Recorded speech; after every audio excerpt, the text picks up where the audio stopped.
मी अरुण घोडके. शिवचिंतन.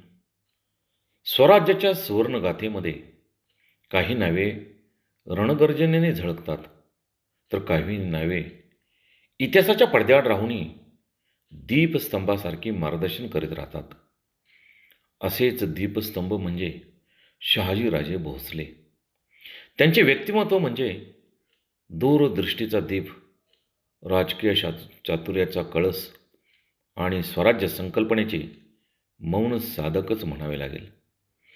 हिंदवी स्वराज्याची निर्मिती ही शहाजीराजांच्या जीवनसंघर्षातून रुजलेले बीज होते. त्यांनी निजामशाही, आदिलशाही या सत्तामध्ये राहून युद्धनीती, डावपेच आखले आणि शत्रूची मानसिकता अचूक ओळखली.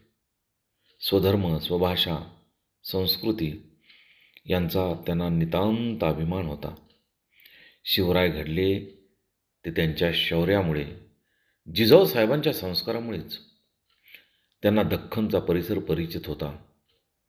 तेथील किल्ल्यांचे महत्त्व, डोंगररांगा, स्थानिक रयतेशी नाते याचा उपयोग पुढे शिवरायांना झाला.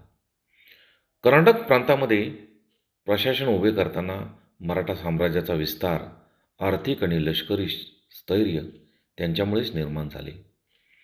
हिंदवी स्वराज्य केवळ सत्ता नव्हे, तर न्याय, धर्म आणि लोककल्याणाची संकल्पना होती आणि तिचा पाया शहाजीराजांनी घातला. आणि म्हणूनच शहाजीराजांना हिंदवी स्वराज्य संकल्पक असे म्हणतात. बहुत काय बोलणे. राम, कृष्ण, हरी.